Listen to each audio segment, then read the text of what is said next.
નામ એમનું ડાહ્યાભાઈ છોટાભાઈ પટેલ, આણંદ નાનું હળદ રેવનદાસની ખડકીમાં 1934માં માતા દિવાળીબેનના કુખે તેમનો જન્મ થયો. આણંદની શારદા હાઈસ્કૂલમાં તેઓ ભણ્યા. તેઓ નાના હતા તે જ વખતે પિતાનું અવસાન થયું. એપીસી સર્કલ નજીક તેમની જમીનો. મોટા ભાઈ ખેતી કરે, ડાયાભાઈ તેમની સાથે જાય. તેઓ અત્યંત હોશિયાર અને મેધાવી વિદ્યાર્થી હતા. કોઈ કામમાં તેઓ શરમ ન રાખતા. તેઓ વચોટ ભાઈ હતા. તેમનાથી એક નાના ભાઈ હરિભાઈ, 3 ભાઈ અને માતા. પરિવાર સરસ રીતે ચાલે. તેઓ વચોટ હોવાના કારણે ઘરના બધા જ કામ તેમના માથે આવે. તેઓ ચારનું પોટલું લઈને આવે, ટોપલામાં અનાજ લઈને આવે, ખેતરોમાં દરરોજ આંટા મારે, સવાર સાંજ જાય. ઘરના મહત્વના કામોમાં તેઓ દોડાદોડી કરે.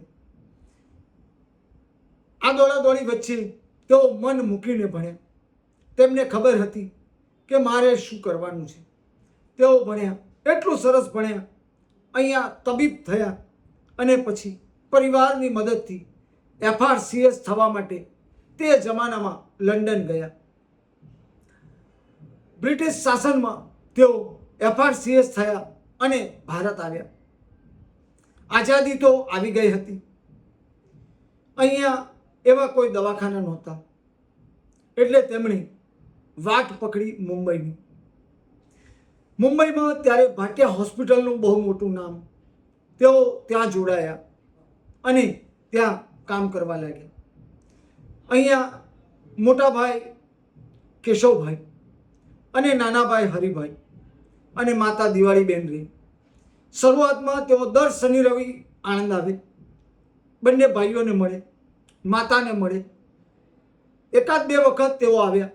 પછી તેમને ખબર પડી હું બોમ્બેમાં કામ કરું છું, મારી જિંદગી મુંબઈમાં જ જશે, પરંતુ મારા શહેર માટે હું શું કરું.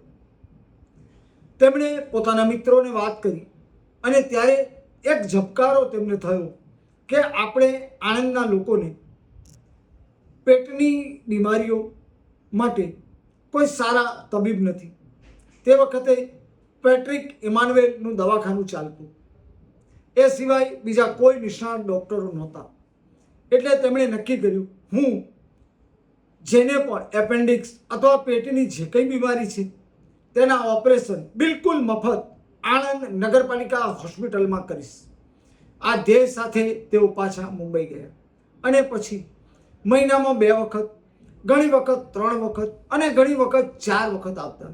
તેઓ ગુજરાત મેલમાં આવે, ઘરે જાય, માતાને મળે, બંને ભાઈઓને મળે, સમાજના લોકોને મળે અને એપોઇન્ટમેન્ટ પ્રમાણે રવિવારનો આખો દિવસ તેઓ આણંદ નગરપાલિકામાં ઓપરેશન કરવામાં વિતાવે.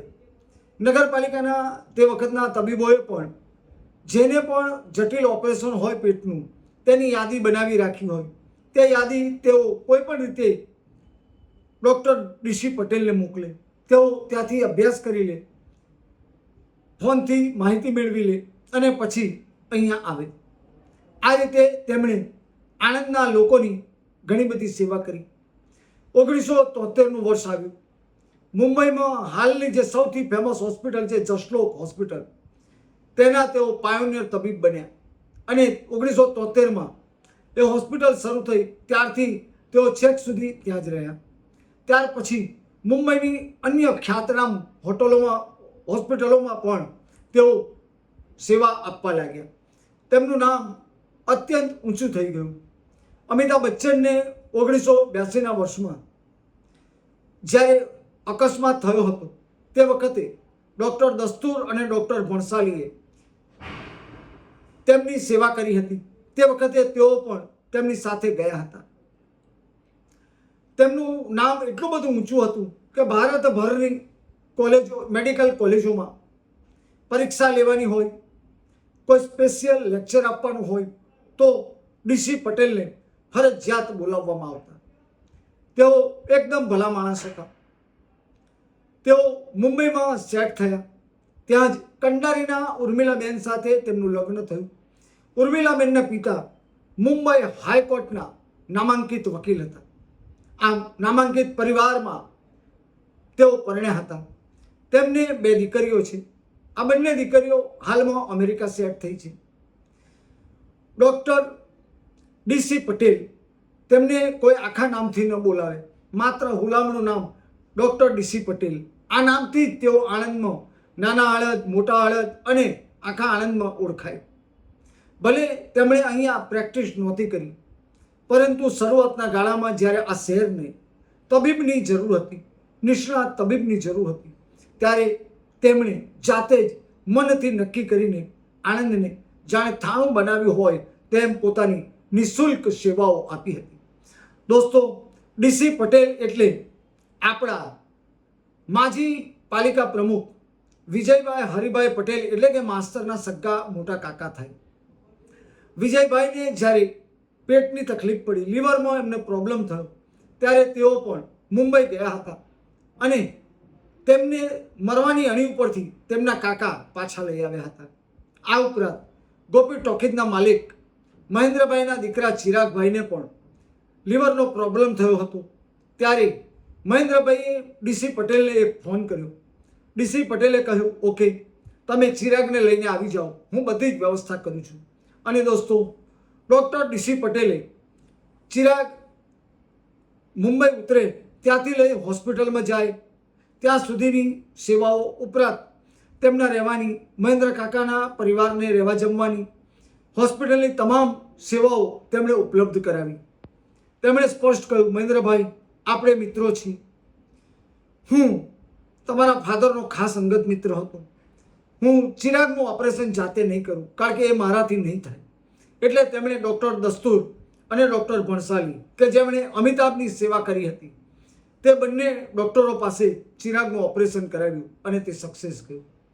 નાનું હળદ અને મોટું હળદ, અહીંયા કોઈને કેન્સર થયું છે, અહીંયા આણંદમાં સેવાઓ ઉપલબ્ધ નથી, બધા જ ડૉક્ટર ડીસી પટેલને ફોન કરે અને ત્યાં બોમ્બેમાં ગોઠવાઈ જાય. તેવું તેમનું માળખું હતું. તેઓ દરેક માટે, જેમ માસ્તર દરેકના ભાઈ હતા, એમ તેઓ દરેકના માટે સેવા કરવા તત્પર રહેતા. અહીંયાથી કોઈ પણ જાય તેઓ તેની સેવા કરતા અને જેટલી બી મદદ થાય તેટલી મદદ કરતા હતા. તેઓ જ્યારે અહીંયા ભણતા ત્યારે સ્વસ્તિક ટોકીઝની બાજુમાં સર્ચ લાઇટની એક ફેક્ટરી છે. એ ફેક્ટરીની બાજુમાં કેશવભાઈની દુકાન, એ દુકાન મૂળ ભાઈલાલભાઈ દાદાભાઈ પટેલની હતી. ત્યાં તેઓ પોતાના મિત્ર શાંતુભાઈ ગોરધનભાઈ પટેલ તથા અન્ય 5 થી 6 મિત્રો સાથે બેસતા. ત્યાં આગળ તેમની મહેફિલો જામતી, બધા વાતો કરતા, મોડે સુધી ત્યાં બેસી રહે અને પછી બધા ઘરે જાય. ડૉક્ટર ડીસી પટેલ જ્યારે આણંદમાં મુંબઈથી આવે તો સૌ પ્રથમ રેલવે સ્ટેશન સામે ટૂંકી ગલીના નાકે બાબુભાઈ ગિરધરભાઈ પટેલની લક્ષ્મી વિલાસ રેસ્ટોરન્ટ હતી. ત્યાંના ગોટા અને જલેબી તેમને ખાસ ભાવે, એટલે ત્યાંથી એ નાસ્તો કરીને જ તેઓ ઘરે આવે અથવા તો નાસ્તો બાંધીને ઘરે લઈ જાય અને માતાની સાથે બેસીને ખાય. તેઓ એકદમ ઉમદા સ્વભાવના, એકદમ નમ્ર માણસ હતા. તેમના બંને ભાઈઓ અહીંયા હતા, એમને પણ મદદ કરવામાં તેમણે પાછી પાની નથી કરી. વિજયભાઈ ખુદ કબૂલે છે કે મારા કાકાના કારણે જ આજે હું હયાત છું. તેમના કાકાએ વિજયભાઈ સહિત ઘણા લોકોને પુષ્કળ મદદ કરી હતી અને એટલે જ નાનું હળદ અને મોટું હળદ તથા અન્ય જેમણે તેમની સેવાનો લાભ લીધો છે તેઓ ડૉક્ટર ડીસી પટેલને યાદ કરે છે. 1989માં આણંદ નગરપાલિકાના 100 વર્ષ થયા.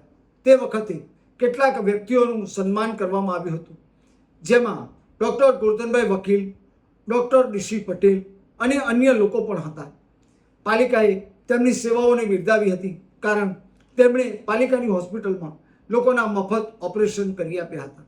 આ ઉપરાંત પ્રમુખ સ્વામીના હસ્તે પણ તેમનું સન્માન થયું હતું. આણંદની તબીબી આલમ પણ તેમને માન આપતી હતી. મોટાભાગના ડૉક્ટર ઉમેદભાઈ, ડૉક્ટર સુરેન્દ્રભાઈ અને એ તેમની પેઢીના તમામ ડૉક્ટરો સાથે તેમને સારો ઘરોબો હતો. બધા જ તેમને બોલાવતા હતા. આ ઉપરાંત બાપ્સના ડૉક્ટર સ્વામી સાથે તેમના અંગત મિત્ર હતા. તેઓ જ્યારે પણ આવે ત્યારે ડૉક્ટર સ્વામીને પણ અચૂક મળતા હતા. બંનેને સારું બનતું હતું. છેક સુધી તેમની મિત્રતા યથાવત રહી. આણંદના તેમના ડૉક્ટરો, તેમના વખતના એ ડૉક્ટરો તેમને ખાસ યાદ કરતા. તેઓ મુંબઈ જાય ત્યારે તેમની મદદ લેતા અને ડૉક્ટર જ્યારે અહીં આવે ત્યારે અવશ્ય પોતાના આ તમામ તબીબ મિત્રોને મળતા હતા. એ તબીબો પણ તેમને માન આપતા હતા. તેઓ ડીસી પટેલ 3 જાન્યુઆરી 2016ના રોજ 82 વર્ષની ઉંમરે મુંબઈમાં જ મૃત્યુને ભેટ્યા હતા. તેમના પત્ની ઉર્મિલાબેન હાલ એકલા મુંબઈ રહે છે અને તેમની 2 દીકરીઓ અમેરિકામાં સેટલ થયેલા છે. તેમને આજે પણ જસલોક હોસ્પિટલ અને ભાટિયા હોસ્પિટલના તેમના તબીબી મિત્રો અને ત્યાંના હાલના કર્મચારીઓ ખાસ યાદ કરે છે અને કહે છે તેઓ અત્યંત ભાવુક અને સેવાભાવી હતા. હાલના જે તબીબો છે તેમને જે જ્ઞાન મળ્યું છે તેમાં તેમણે પણ થોડો ઘણો પણ હિસ્સો આપેલો છે અને એટલે જ તેઓ તેમને યાદ કરે છે.